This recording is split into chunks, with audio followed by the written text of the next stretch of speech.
Bon, alors je vais vous parler d'un concept que je pense beaucoup d'entre vous connaissent, mais qui est souvent abordé de manière très rapide dans la plupart des ouvrages de thérapie familiale, qui est la question de la triangulation, avec l'idée un peu de la revisiter et de fournir à partir des concepts de la triangulation qui ont été développés par un certain nombre d'auteurs, un contexte pour le travail avec les adolescents. Voilà, je vais finir par m'en sortir. Faire deux choses à la fois, c'est pas forcément facile. Voilà. Là, vous voyez, non, rien du tout. Bon, écoutez, on va s'écouter. Alors, je ne vais pas revenir, là, je vais balayer très rapidement. La thérapie familiale, c'est quand même le terrain de jeu clinique favori, enfin, l'adolescence, pardon, c'est le terrain de jeu favori de la thérapie familiale qui, quand même, a des résultats assez intéressants. Il y a eu un travail intéressant qui a été donné, notamment sur les troubles du comportement alimentaire, les addictions, les problèmes de comportement, etc. etc.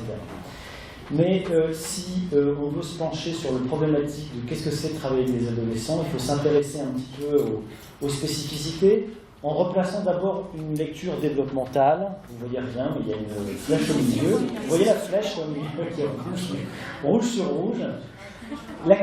Resituer la question de l'enfant dans la problématique familiale. Donc, d'un point de vue vertical, en fait, la naissance de l'enfant va lui conférer une place particulière puisqu'il assure la continuité de la famille et donc il va faire que les familles d'origine vont revenir au moment où le couple s'était déjà un peu formé et faire renégocier et importer notamment des patterns qui viennent des deux familles d'origine. Donc il est au carrefour des deux familles d'origine, c'est pour ça que j'aime beaucoup cette photo. Moi, ce petit gamin qui est surveillé par ses parents et les deux grands-parents de chaque côté, en même temps qu'il fait apparaître un nouvel espace dans la famille qui est le sous-système coparental ou parental et le sous-système conjugal qui auparavant n'existait pas.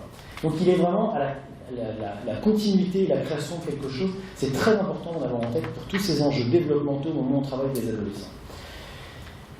Alors, je vous passe très rapidement, mais ça je pense que tout le monde connaît le cycle vital de G.L. Whittaker. Pour resituer simplement l'adolescence, le moment qui se passe à l'adolescence est particulier, et là on reprend le concept de crise au sens premier du terme, qui est un moment de bifurcation, un moment de changement possible. Le problème, c'est que cette crise est quand même particulière dans le sens où elle devient familiale. Mes maîtres qui m'ont formé à la thérapie familiale, Jean-Pierre Boulet, Didier Destal, parlaient de famille adolescente, à tel point que le rythme des changements s'accélère dans un temps relativement court, un peu comme avec un bébé en fait, avec les évolutions. Ça, c'est quelque chose qui est assez commun. Que s'installent des phénomènes nouveaux qui sont des phénomènes de dissemblance, c'est-à-dire qu'on ne reconnaît plus l'enfant qu'on a devant soi, qui n'était pas l'enfant qu'on avait avant. En même temps, on sait que c'est son enfant, et l'enfant commence à éprouver du dégoût pour les parents. Je pense qu'il y en a beaucoup qui connaissent l'enfant qui marche à 500 mètres devant et qui vous évite, qui passe devant un copain, qui fait comme ça, tout en ayant cette nostalgie du passé et des moments passés ensemble. Donc ces deux phénomènes cohabitent et qui vont créer ce qu'on va retrouver tout à l'heure dans les phénomènes adolescents. Évidemment, on passe de l'intimité intrafamiliale à l'intimité avec les pairs. Je vous apprends rien, mais surtout ce qui est très important, c'est qu'on oublie souvent que le phénomène d'autonomisation chez l'adolescent nécessite une réautonomisation du couple parental. C'est-à-dire que les parents doivent réinvestir leur couple, doivent renégocier ses frontières, ils sont beaucoup passés par les enfants, et ils doivent réinvestir aussi individuellement leurs intérêts, puisqu'ils sont beaucoup moins centrés sur les enfants. Une petite métaphore que j'ai pris à mon maître Didier Destal, qui est la métaphore du port. Il disait souvent, et ça je l'ai un peu rethéorisé après, il disait un bateau ne peut pas partir à l'aventure s'il n'a pas un port d'attache. Et il fustigeait les lieux qui travaillent avec les adolescents en ne travaillant que la question de la séparation et jamais la question de l'appartenance.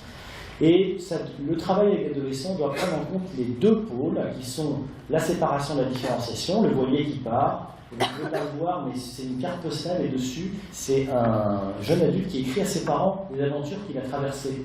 Donc c'est vraiment en rapport avec ça. Et de l'autre côté, la question de l'unité et de l'appartenance. Et donc un adolescent a autant besoin de partir à l'aventure, de découvrir une nouvelle facette de son soi, l'expérimentation des autres et les nouvelles relations, que de retrouver une sécurité une cohésion, une stabilité et une contenance quand il retourne à domicile. Si le port est en ruine et ravagé et qu'il n'y en a plus, il ne peut pas aller à l'aventure, même s'il a des super thérapeutes qui vont essayer de l'attirer dans des nouveaux ports d'attache, il a besoin d'un port initial. Et du coup, l'autonomie devient en fait, de ce fait-là, un processus très fin, et on retrouve la même chose que dans les mécanismes d'homéostasie, c'est-à-dire cet équilibre entre changement et non-changement, un processus conjoint entre parents et enfants pour réguler la distance et la proximité. Je vais passer très vite, mais là, il y a une vidéo, vous connaissez sûrement que les Simpsons, dans la première saison, ils vont en thérapie familiale. Et donc, c'est parce qu'Homer Simpson, il voit une vidéo où il y a deux parents qui s'engueulent, et il dit non, ta gueule, non, toi, ta gueule. Il y a un enfant qui arrive et qui dit vos gueules. Voilà. Et donc, il dit il faut aller en thérapie familiale. Il y a une pub après pour le docteur. Alors, si. J'ai perdu mon. Alors. Se replacer dans une situation développementale et utiliser un outil intéressant qui est la question de la triangulation. Mais il faut revenir aux sources d'où vient ce concept de triangulation. Il est écrit d'abord conjointement par Bowen et Minuchin. Bowen écrivant le triangle. Il a observé les groupes humains et il dit l'unité la plus stable quand il y a des mouvements émotionnels, c'est le triangle. Et Minuchin, en même temps, décrit avec ses collègues ce qu'il appelait l'enfant parental, c'est-à-dire l'enfant qui fait un saut générationnel avec une rupture de frontières générationnelle et qui est mis dans les difficultés du couple conjugal. Haley, ensuite, a écrit un livre qui est un livre majeur, malheureusement trop mal traduit et rébarbatif, qui s'appelle Living Home, et qui décrit comment un adolescent, jeune adulte, qui développe une pathologie, tout en remarquant que quand même, c'est pas pour rien, que c'est au moment où il doit partir de la maison qu'il développe une schizophrénie, un trouble bipolaire, c'est-à-dire un moment où il faut travailler l'autonomie, où il devient dépendant, et que à ce moment-là, ça peut réactiver des processus de triangulation qui empêchent la famille de permettre l'autonomisation de l'adolescent. Et il essaye de militer, ça n'apparaît pas très clairement, sur le fait de dire c'est plus un problème de renégociation parent-enfant qu'un problème conjugal. Donc, trop souvent, on y voit un problème conjugal. Mais la question qui s'est posée, c'est est-ce que c'est normal ou pathologique? La triangulation, est-ce que c'est avec des familles malades ou est-ce que c'est avec des familles qui sont normales? Alors, celle qui se pose la question, c'est Elisabeth Fivaz. Elisabeth Fivaz, c'est une chercheuse suisse qui était thérapeute maman-enfant avec des mamans schizophrènes et qui un jour, qui forme une formation plutôt psychanalytique et qui commence à s'intéresser aux théories systémiques et qui reçoit les papas et qui se dit mais c'est quand même dingue parce que quand il joue à 3, c'est le père qui paraît le plus malade de l'histoire. Et elle se dit mais comment ça se fait alors que la mère est censée être la patiente? Alors elle va rechercher dans les livres et elle trouve l'enfant parental de Minuchin et elle se dit oui mais d'accord, mais Minuchin ne voit que des familles, les familles du Bronx, les familles avec des anorexiques, c'est sûrement que des familles malades. Donc elle veut voir si cette triangulation fonctionne et elle met en place un protocole de recherche avec des familles lambda qui se présentent d'elles-mêmes. Évidemment il y a un petit lot qui vient vérifier si tout va bien, c'est toujours comme ça, un quart. Et elle leur propose un setting qu'on appelle le Lausanne Trilogy Play. Je vous invite à lire, il y a un très joli bouquin qui est sorti il y a 2 ans qui s'appelle Le bébé face au couple et qui décrit tous ces travaux et l'interaction coparentale autour de l'enfant. Le Lausanne Trilogy Play, très rapidement, c'est un setting artificiel qui est une tâche qui est donnée à la famille une alternance de 4 conformations, un parent simplement présent qui regarde, voilà, sur l'affiche, il y a la maman. Ah ben non, vous avez un tout temps de retard. Ah ben, ça ne passe plus. Je ne sais pas pourquoi. Vous ne voyez rien en fait de ce que j'ai dit depuis tout à l'heure. Ah ben on va faire ça. Ah ben c'est une problème technique aujourd'hui. Alors comment je vais faire pour sortir de ce problème? Parce que moi si je touche des trucs, il se passe des choses, mais vous il ne se passe rien.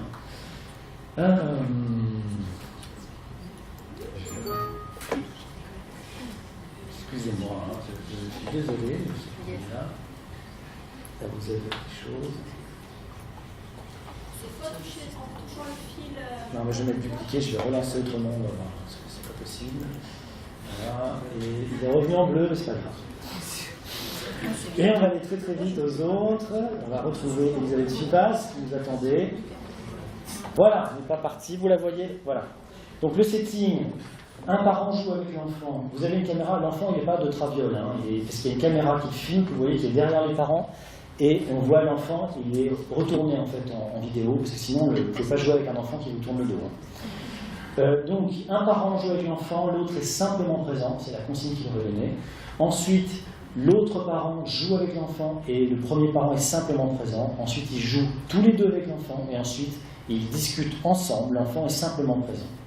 Ils alternent les conformations comme ils veulent, et ils passent de l'un à l'autre. Qu'est-ce qu'on observe? On va beaucoup se baser sur l'analogique, hein. C'est-à-dire, on le fait avec des bébés de 3 mois. Vous imaginez que le langage n'est pas très présent quand même, hein, il y a des gousi-gousi, etc.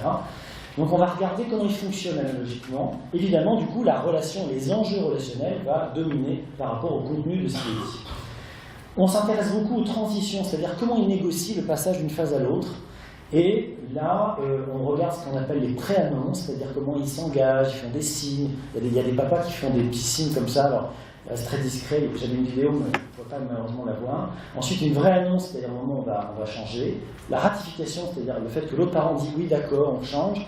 Et la déconstruction du premier pattern pour s'installer dans un autre. Tout ça est observé et on regarde du coup le comportement. On accorde une importance aux réparations parce qu'on peut rater et recommencer, c'est pas grave. Mais beaucoup de parents se culpabilisent avec l'idée qu'on n'a pas bien fait. Mais on peut toujours récupérer une situation. Bon, je vous passe très rapidement, mais on observe ce qu'on appelle la participation. Tout ça est basé sur l'engagement des corps, hein.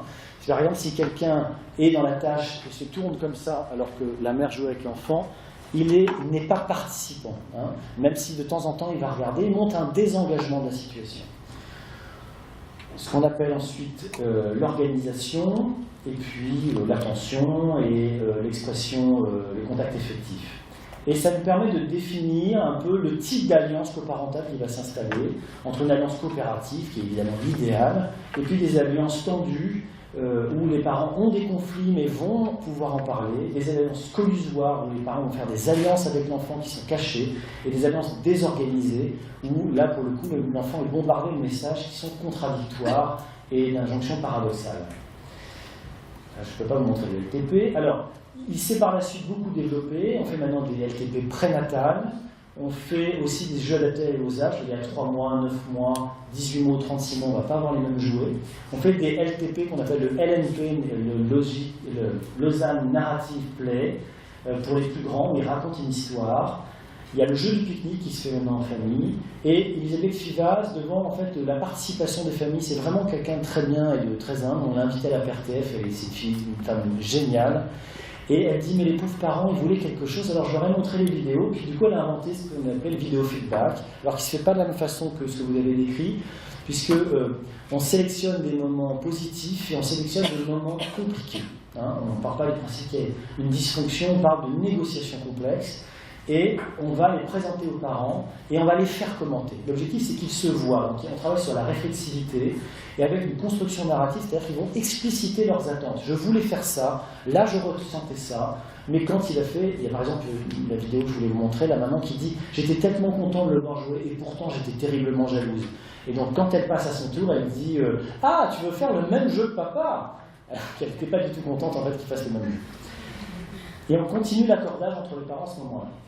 Il y a une thérapie qui a été mise en place par Zen Philippe au Canada qui s'appelle le Reflecting Family Play. En fait, ce sont des séances, une fois par semaine, qui ont la même modalité, mais c'est des séances de thérapie. Et c'est les parents qui choisissent eux-mêmes les moments qu'ils veulent voir et sur lesquels ils vont travailler ensuite. C'est pareil, c'est développé dans les trucs du comportement, très en vogue aujourd'hui. Alors, j'avais des vidéos là aussi d'exemples, de plus de films pour vous montrer les travaux de Fivaz et les illustrer. Elle a montré que dès l'âge de 3 mois, l'enfant a une conscience triadique qui passe de l'un à l'autre et il est capable de voir que son comportement, quand il fait haro gueule, que les parents sont à la phase 4 et qu'il se retourne immédiatement, il a une capacité d'influencer la relation coparentale. Et ça, les enfants qui ne s'en privent pas. Voilà, c'est la scène de Little Miss Sunshine, il doit faire le choix où il y a tout un débat entre les parents et ça passe par l'enfant. Alors, quand on remet en perspective la triangulation du cycle vital, au moment de la naissance de l'enfant, eh bien évidemment, il y a un investissement très fort des 2 parents, mais des positions qui sont différenciées, mais qui tendent maintenant à avoir une revendication de la part des pères d'occuper une place qui est un peu identique et qui ne sera jamais superposable. Hein. Par exemple, je suis désolé, mais le bébé, il reconnaît la voix de sa mère parce qu'il était dans le ventre, il ne reconnaît pas la voix de son père. Bon, c'est comme ça, hein. Ça c'est les études qui le montrent. à une phase où la triangulation devient quelque chose de très fonctionnel, c'est-à-dire que les parents vont passer par les enfants pour communiquer. C'est le moment de l'unité familiale où on fonctionne tous ensemble, sans trop se poser de questions. Les enfants suivent généralement ce qui se passe, sauf dans des situations vraiment où il y a une haute conflictualité parentale. Et à l'adolescence, eh bien, on doit maximiser les possibilités de différenciation. Et donc, du coup, on peut réactiver la triangulation parce que les parents vont être obligés de faire une nouvelle triangulation avec l'enfant pour que ce soit fonctionnel.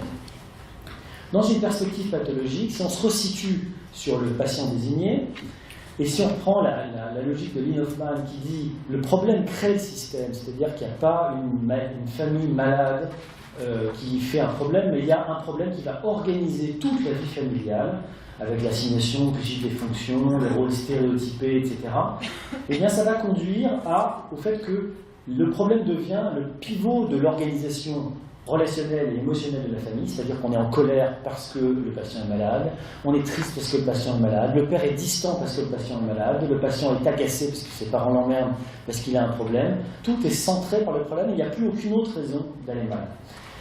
De nouvelles émotions apparaissent qui vont ligoter encore plus les uns avec les personnes désignées avec les autres pour entraîner un flou relationnel plus important, le blâme, la culpabilité, la protectivité, la surimplication. Tout ça crée une dépendance mutuelle qui de surcroît est niée, c'est-à-dire les parents militent encore plus pour l'autonomie et l'adolescent pour son indépendance, alors qu'ils sont collés les uns aux autres par ces mécanismes. Eh bien, qu'est-ce qui se passe avec la triangulation pathologique ? Alors, quand il y a un problème pour l'enfant, vous imaginez bien que votre enfant présente une pathologie mentale, un adolescent, eh bien, la triangulation ne va pas évoluer dans la phase développementale nécessaire à atteindre, qui serait de réinvestir le couple conjugal et de trouver une nouvelle forme de négociation pour aider l'adolescent. La communication va continuer de passer par l'enfant et se renforcer, puisqu'elle va susciter, moi je travaille dans une unité où on travaille avec des anorexiques, eh bien on retrouve des patterns qui sont en place quand l'enfant a 18 mois, à 18 ans, ce qui est toujours un truc bizarre. C'est pas pour rien que les mamans sont très présentes et les pères très distants, comme à 18 mois. Il y a des choses qui se mettent en place comme ça. Et la communication passe par l'enfant parce qu'il y a un recentrage massif sur l'enfant du fait de l'inquiétude. Il y a un déficit d'échange au niveau du couple parental qui a tendance à faire pareil. Ils ont des positions soit similaires, soit il y en a un qui prend toute la place. Et du coup, commence à se réentremêler des enjeux parentaux et des enjeux conjugaux. Et vous voyez, c'est pour ça que j'ai une petite flèche quasi transparente, c'est-à-dire cette partie-là du triangle est peu investie, alors que c'est ça qui rendrait un triangle fonctionnel. 3 formes de triangulation qui ont été décrites par Minuchin, qui ont été reprises, ce que Minuchin appelait la Deterring Coalition, c'est-à-dire la triangulation de déviation. Les deux parents sont dans une position totalement identique contre l'adolescent ou autour de l'adolescent, c'est-à-dire à son chevet. Moi j'avais comme ça une famille où il y avait un patient qui était toxicomane, diagnostiqué, hyperactif, les deux parents étaient séparés, mais c'était une garde alternée. Et en fait, ils avaient tellement peur de s'attaquer mutuellement que dès qu'il fallait prendre une décision, ils s'appelaient. Donc l'ado dit « je voudrais sortir », ma mère se précipitait dans la chambre, elle appelait le père « il veut sortir, qu'est-ce qu'on fait ?» Et puis après, elle repartait pour lui donner la réponse, et l'ado disait « c'est insupportable, j'ai l'impression d'avoir 2 cyborgs identiques ». C'est-à-dire qu'il n'y a plus de différenciation entre les parents. Alors que la coparentalité, c'est avoir des positions différentes mais coordonnées. Ce n'est pas du tout la même chose que 2 positions identiques. C'est ce qu'on trouve dans la triangulation. C'est-à-dire que les parents font alliance, réduisent leurs problèmes en se mettant contre l'adolescent ou autour de lui. Ce que Minuchin appelait stable coalition, c'est-à-dire la capture, c'est-à-dire un parent fait une alliance avec l'enfant contre l'autre parent. C'est rarement comme ça, parce que l'enfant trouve toujours un moyen, du fait du conflit de loyauté, de trouver une autre forme d'alliance cachée avec le parent qui est éjecté. Et puis, la triangulation de compétition, qu'on voit beaucoup dans les couples divorcés, ce que Minuchin appelle lui triangulation, c'est-à-dire que l'enfant reçoit des signaux comme quoi il doit être également proche de l'un ou l'autre des 2 parents, c'est-à-dire que quand il se rapproche de l'un, il disqualifie le premier, et vice-versa. C'est marrant, ce film Kramer contre Kramer est sorti en 1979, en même temps que le livre One Child, Two Homes, qui est un livre qui décrit ces situations de compétition. Alors, l'implication du coup, l'enfant continue à avoir un rôle actif dans la régulation de la distance et le rapprochement conjugal, c'est ce qu'avait décrit Riley, c'est-à-dire qu'il est un régulateur, et du coup les parents ont besoin de lui.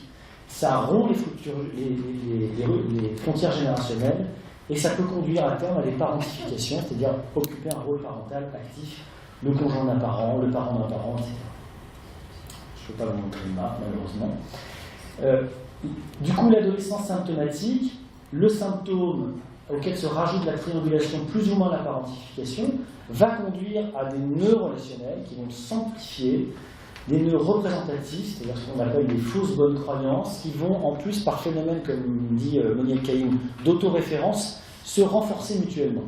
Hein, je l'ai décrit tout à l'heure, qui sont en fait des co-constructions narratives de dépendance, et des nœuds d'ordre pragmatique, c'est-à-dire la fausse unité familiale avec une pseudo-mutualité. Pour vous donner un exemple, Chloé, 7 ans, qui est anorexique, alors ça c'était une thèse qui avait fait venir les internes sur le vécu de la triangulation par l'adolescent avec un entretien semi-dirigé. Et elle dit, vous voyez, regardez, elle dit la proximité, alors elle dit, c'est ma mère qui est la plus proche de moi, elle me comprend le mieux.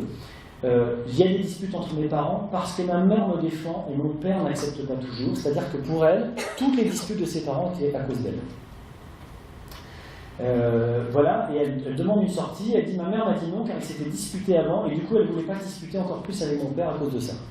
C'est-à-dire que vous voyez, tout est complètement lié ensemble, elle avait des grandes angoisses de séparation en disant je vais laisser ma mère toute seule, elle n'aura plus que moi, ma mère va m'en vouloir parce que je suis sa seule confidente.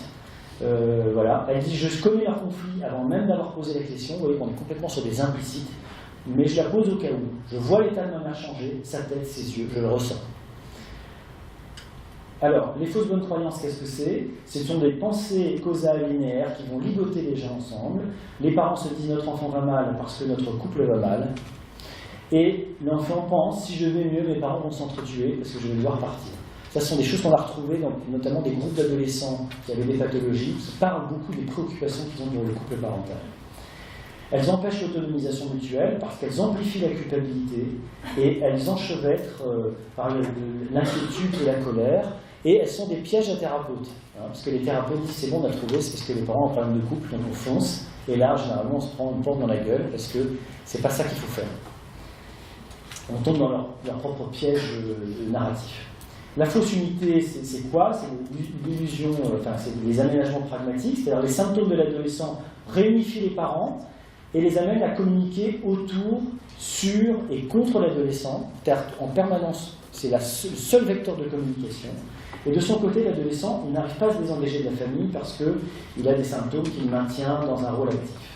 Et c'est ce que disait Hélé, le jeune tire un pouvoir de sa faiblesse. C'est une confusion hiérarchique. Alors, juste un point sur la conjugalité pour tordre le cou à des idées reçues. C'est pas les conflits conjugaux qui créent le problème, c'est la diffusion des conflits conjugaux au niveau parental, c'est-à-dire dans la coparentalité, et le fait que les parents ne puissent pas en parler. Hein. Vous pouvez avoir des conflits, je vous rassure, avec votre conjoint, si vous pouvez avoir des moments de rediscussion avec lui et d'explicitation aux enfants, puisque sinon les enfants se sentent concernés, vous l'avez eu dès l'âge de 3 mois. Alors, triangulation et thérapie familiale, comment on travaille avec la triangulation? Eh bien, on va utiliser une triangulation fonctionnelle, donc ça vient directement de Bowen. Le thérapeute est lui-même triangulé, il doit utiliser une triangulation qui va aider les parents à retravailler ensemble. Donc on retravaille sur la coopération parentale en mettant en place des settings qui obligent les parents à négocier. On va déconstruire les mystifications, c'est-à-dire amplifier la fonction du patient désigné, passer le plus possible par ce qu'il pense. Ça donne parfois des séances qui peuvent être très violentes pour l'adolescent, quand le parent dit « mais attends, on t'a jamais missionné pour résoudre nos problèmes de couple ». Alors il tombe de très haut, mais souvent c'est un moyen pour le congédier, je parle au sens du terme, de son travail de thérapeute de couple. Et on va renforcer les relations horizontales de l'adolescent. Alors du côté de l'adolescent, on explore avec lui, ça se fait en séance avec les parents, l'effet de ces symptômes sur la relation des parents. Ces craintes, je vais très vite, évidemment, c'est un travail qui prend du temps, qui nécessite de dialoguer avec l'adolescent. Ces craintes sur l'avenir du couple des parents, c'est-à-dire qu'on va, plutôt que de lui dire c'est pas ton boulot, on va creuser ce que lui s'imagine de son travail, et notamment ses compétences de triangulation aussi hors de la famille. Très souvent, on s'aperçoit que l'adolescent est pris aussi déjà dans les mêmes enjeux avec des amis, à résoudre des problèmes entre eux. Et là, on va travailler à mettre en perspective les taux de cette fonction, c'est-à-dire comment ça le contraint, et en même temps, c'est un refuge pour lui, parce que tant qu'il est occupé à dire « mon problème c'est mes parents, je m'occupe d'eux », il n'a pas à s'occuper de ses problèmes. Il n'a pas à se concentrer sur lui, ce qu'il doit faire dans sa vie. Donc c'est aussi un confort, et en même temps l'illusion de la réussite. Il ne peut pas réussir à aider ses parents. Et on travaille sur le sacrifice à ce moment-là que ça peut représenter. Bon, vous ne pouvez pas voir Flore, mais avec sa sœur, c'était une séance justement où la Flore raconte sa préoccupation et comment elle pense qu'elle occupe la tête de ses parents, et comment elle pense que ça les aide à ne plus penser à leurs problèmes, et comment les parents découvrent la préoccupation de l'enfant et disent oui, on est un couple, on n'arrête pas de s'engueuler, mais on ne pensait pas que ça préoccupait les enfants comme ça, mais en tout cas ils n'ont rien à y faire. C'est un moment pour Flore, alors c'est surtout pour sa sœur parce qu'elle a occupé la même fonction, où la sœur se déprime. Mais c'est un moment de recadrage très intense pour aussi que les enfants réinvestissent les choses qui sont propres à eux. Avec les parents, on va explorer avec eux comment cette illusion elle a pu naître chez les enfants, c'est-à-dire quels sont les signaux qu'ils auraient pu envoyer, malgré eux, pas pour les culpabiliser, mais pour les aider à se réapproprier ce qui est de leur partie conjugale, sans intervenir bien sûr sur l'intimité du couple, quel effet ça produit chez eux, et ce qu'ils ont pu connaître aussi, eux, dans leur famille d'origine vis-à-vis de leurs propres parents. Donc on ne va jamais sur le problème du couple, parce que c'est une illusion collective, c'est un mirage sur lequel il ne faut pas aller. L'objectif, c'est de rendre les parents contenants en congédiant l'enfant de son travail. Et on va renforcer la coopération parentale. Donc ça, on va utiliser des séances avec les parents seuls, où on va les faire négocier. Moi, j'utilise beaucoup ça. Je fais un coup une séance parents-enfants, un coup une séance les parents tout seuls. Et quand ils sont tout seuls, on travaille sur les objectifs. Et on liste tout. Et comment vous allez le faire ? Avec l'idée de les obliger à... Moi, je me souviens d'une séance comme ça avec un gamin toxicomane ou d'une vingtaine d'années où en fait les parents n'étaient pas d'accord sur l'argent qu'il filait et le père filait de l'argent en douce et il niait, mais non mais pas du tout, je lui donne pas, etc. Mais si, tu lui donnes, jusqu'à ce qu'à la fin le père dise oui mais c'est mon seul lien à lui. Et là ils ont pu travailler ensemble sur comment ils pourraient créer un lien avec cet enfant. Mais peu importe l'objectif qu'ils se fixent, l'important c'est de créer une sorte d'espace dans lequel ils réinvestissent la négociation parentale qu'ils ont laissé tomber. Donc, augmenter les échanges fonctionnels, c'est-à-dire les rendre fonctionnels, refaire cette triangulation fonctionnelle qui ne fonctionne pas, sans objectif de contenu, sans avorter conjugal. Moi, je me suis planté 2000 fois en faisant de la fausse thérapie de couple. Donc, ce sont des settings qui sont au service du mouvement adolescent, donc on va utiliser des settings différents, des séances parentales seules autour de la négociation d'objectifs que eux se donnent par rapport à l'adolescent, des objectifs de contenance, ça se fait avec des jeunes adultes aussi. Des séances en famille, en général avec tout le monde, classique. Des séances parents avec l'enfant symptomatique pour négocier le processus d'autonomie, ce que j'appelle le contrat de liberté. C'est l'adolescent qui dit « moi j'ai besoin de telle aide et je voudrais qu'on me la donne comme ça ». Les parents disent « non, on n'est pas d'accord, on est d'accord, on part ». C'est-à-dire qu'on est obligé de refaire en un temps très serré cette négociation très fine de l'autonomisation. Et là on fait beaucoup avec les anorexiques sur le soutien. Je veux m'aventurer, j'ai besoin que vous m'aidiez, mais vous intervenez, vous m'aidez d'une façon qui, moi, va être fonctionnel pour moi, et ça c'est tout un travail de séance à faire ensemble. Et c'est à ce moment-là où la confiance se recrée entre eux. Les séances en fratrie, c'est-à-dire la fratrie toute seule, avec l'idée de détrianguler les enfants. Très souvent ils ont été triangulés, ils ne parlent que des relations qui sont avec les parents, jamais de l'horizontalité, donc on va travailler ça, le sentiment de fratrie, appartenir à la même fratrie. Et puis on va travailler les familles d'origine, on va les inviter avec l'idée de travailler sur l'autonomie comme un processus transgénérationnel, comment les parents sont autonomisés eux-mêmes. Alors les parents séparés, je ne vais pas trop avoir le temps d'aborder, la seule différence c'est le niveau de conflictualité qui parfois oblige à faire des séances de parents préalables, et l'intérêt aussi c'est des séances parents-enfants séparés, avec l'objectif c'est de faire sortir le fantôme triangulé, c'est-à-dire le parent dont on parle tout le temps quand il n'est pas là, pour obliger le parent à investir sa relation propre avec son enfant. Les séances de fratrie sont aussi très utiles dans ce contexte-là, et par contre les familles d'origine viennent seulement avec le parent concerné et pas avec les deux parents. C'est des petits aménagements de cadre. Voilà. On est en train de travailler aussi à l'installation d'un LTP pour adolescents. Donc, mon équipe travaille dessus avec l'équipe de Lausanne et l'équipe à Rome, sur un setting particulier. On va utiliser, parce qu'on ne peut pas faire la même chose avec un ado, c'est beaucoup plus complexe. Et là, le vidéo feedback, c'est très utile. Et là, c'est un petit exemple complet de l'utilisation d'une triangulation fonctionnelle avec des intervenants. On retrouve ce qu'on disait tout à l'heure dans la thérapie de réseau. C'est une unité qu'on a dans le service de prise en charge des troubles du comportement alimentaire sur le modèle Maudsley, où on travaille avec parents, enfants, c'est au centre du dispositif, c'est le travail des parents, et on va utiliser le pédiatre, la diététicienne, différents intervenants pour trianguler la relation et intensifier le travail avec les parents. Voilà, j'ai terminé, et on a un quart d'heure pour les questions.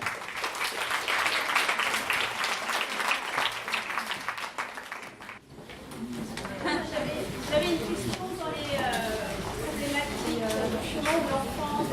agressif avec ses parents. Vous m'entendez? Devient quoi?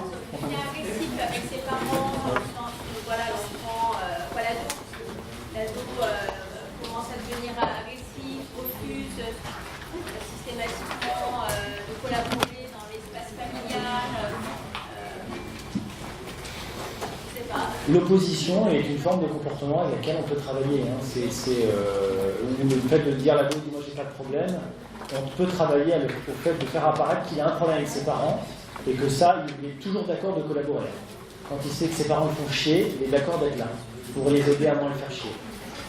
Pareil, ça m'est arrivé de faire comme un collègue une séance de coaching au téléphone quand l'ado ne voulait pas venir pour que les parents aillent chercher. Et vous allez faire. Alors, moi je ne fais pas tout à fait la même chose, c'est-à-dire que je pose la question comment vous allez faire, vous allez penser à qui, qu'est-ce qui pourrait vous aider. On a eu ça avec une adolescente TCA qui ne voulait pas venir à la séance. Et la mère a dit oui, mais vous comprenez, si je la force, elle n'ira pas sa thérapie individuelle. C'est la même chose que oui, si je la force à manger une cuillerée de plus, elle n'enragera pas le quart de carotte qu'elle veut bien manger d'habitude. Donc c'est toujours les stratégies de renoncement. Et donc on a travaillé à qu'est-ce que vous allez faire, vous allez la chercher comment, qui peut vous accompagner. Donc la mère, elle est chercher une amie. Elle est partie au collège, elle a pris la voie des bus, elle a foncé pour pas que la gamine sorte Voilà, et du coup, cette gamine continue à venir encore. Donc la contenance parentale est très importante à travailler, et c'est une aide précieuse que l'ado vous donne ces problèmes de comportement en séance. Je pense que là-dessus, on est d'accord sur travailler avec in vivo avec les problèmes de comportement. Moi, quand le gamin il fout le bordel dans mon bureau, c'est le meilleur moyen de travailler sur quelque chose. C'est une confiance, hein, il vous montre vraiment ce qui se passe. C'est pas comme on parle, c'est du blabla, sinon c'est du vent. Oui. Est-ce que vous pouvez détailler un peu plus justement dans les configurations avec des parents séparés ou avec des familles recomposées, voilà. Quel cadre de travail vous avez? C'est ce que je disais tout à l'heure. L'idée c'est de réunir tout le monde autour de celui qui pose problème, donc la famille dans son ensemble, parce qu'ils sont encore parents, donc ils peuvent venir ensemble. Si c'est très conflictuel, je fais une séance préalable avec les parents pour bien définir nos objectifs et pour travailler avec eux sur comment on peut essayer de laisser à la porte le vieux conflit conjugal qui est leur mode pour rester attachés l'un à l'autre. Hein. Très rapidement, quand on travaille au fait que c'est un pattern qui les relie, ils sont d'accord pour pas trop rester. Ça m'est arrivé aussi de faire 2 séances comme ça et de dire bon définitivement vous n'êtes vraiment pas capable d'être ensemble, donc c'est pas grave, je ferai des séances avec vous séparés.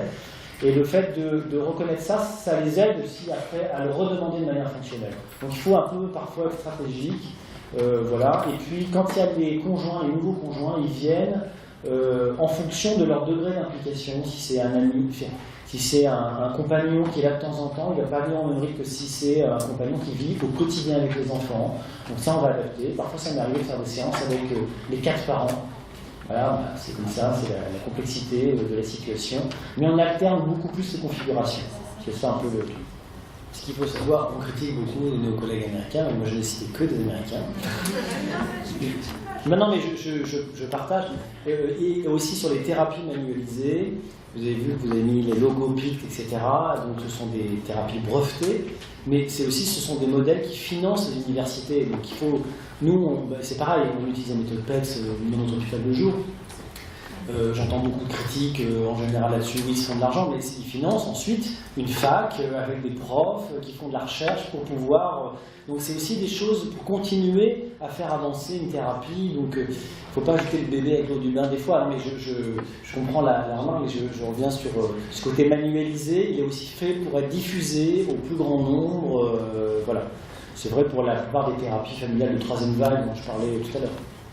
Et je me demandais comment vous faisiez avec ce setting qui change tout le temps, si je vais avancer en départ, c'est-à-dire qu'il va y avoir plusieurs présentations, vous allez recevoir différentes personnes à différents moments, et est-ce que vous allez quand vous êtes confronté à des refus, je ne sais pas, hors de question de le voir, hors de question que cette personne donne son avis, pas concerné, vous voyez comment... C'est à moi que vous posez. Je ne voyais pas que vous regardiez. J'ai jamais eu ce genre de problème. En fait, quand c'est des familles séparées, c'est très clair qu'on travaille avec les différentes conformations de la réalité de vie de l'adolescent. Ça, je pense que c'est très important d'avoir en tête. Il y a eu des longs débats sur oui, mais les parents sont concernés, donc il faut les voir tous ensemble. Et puis ceux qui disent oui, mais bon, ils sont séparés, on ne peut pas les voir tous ensemble. c'est pas l'un ou l'autre, c'est l'un et l'autre, puisqu'ils sont parents, donc ils sont ensemble. C'est important pour un adolescent de sentir que les parents travaillent ensemble autour de lui, même s'ils sont séparés. Donc il le voit, qu'il assiste à ça, ça ne maintient pas une illusion, quoi qu'on en dise. Et d'autre part, qu'on explore aussi ces champs, et c'est un outil très puissant parce que très souvent, quand on fait la séance scindée, un parent avec ses enfants, eh bien, il n'arrête pas de parler aux autres parents. Et ça, c'est très très utile pour lui dire, mais bon, vous allez rester combien de temps marié avec elle ou avec lui, et négliger la relation possible que ça vous donne avec votre enfant. Et ça, du coup, c'est un choix. Quand les gens sont face à un choix, ils font celui qu'ils veulent. On les accompagne, voilà, non, mais... et donc, il y a rarement d'opposition là-dessus. Hein, pas de, voilà. Et puis, sur les settings un peu généraux, sur l'avenue des familles d'origine, il faut bien la construire, parce qu'il faut vraiment que... C'est pas pour notre curiosité à nous, c'est vraiment que la famille ait une demande, que ça soit pertinent pour eux. On est toujours dans ce que disait Oslo, hein, l'information pertinente, c'est dans le bon contexte, au bon moment, en fonction de... pour la famille. Donc voilà, j'ai rarement, et dans l'unité là où on traite les TCA, où on change beaucoup le setting, parce qu'en fait c'est un système général, voilà, dedans, les familles ça leur pose aucun problème. Hein. On peut faire même une séance où la diététicienne qui est derrière la Saint-Pin rentre pendant la séance, puis ressort. Enfin, voilà. Et au début on s'est dit, on ne sait pas comment on va faire, c'est très bizarre, mais les familles, voilà, ils voient une équipe, ils savent qu'il y a une équipe, il n'y a pas tout le monde ensemble, et c'est toute une large équipe, famille, et tout le monde travaille ensemble autour du problème. Oui, après c'est aussi qu'on se libère de ce qui peut être dit d'un parent sur l'autre parent, etc. Ben ça, on travaille voilà, sur le fait que... Alors le thérapeute, il est au carrefour de tout ça. Hein. Il y a des choses qui peuvent être dites, mais bon, on est là pour dire, non, vous êtes avec votre fils, monsieur, on parle de vous et votre fils. Madame, elle n'est pas là, donc on ne parle pas d'elle. Ça, c'est les choses qu'on annonce.